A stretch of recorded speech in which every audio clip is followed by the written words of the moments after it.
பிறந்து இன்பத்தில் வளர்ந்து இன்பத்தில் மடிந்தவன் யாரும் இல்லை.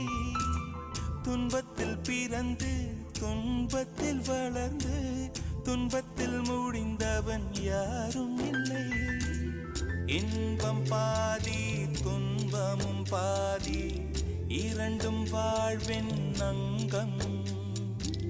நெருப்பில் வெந்து நீரினில் குளித்தால் நகையாய் மாறும் தங்கம்.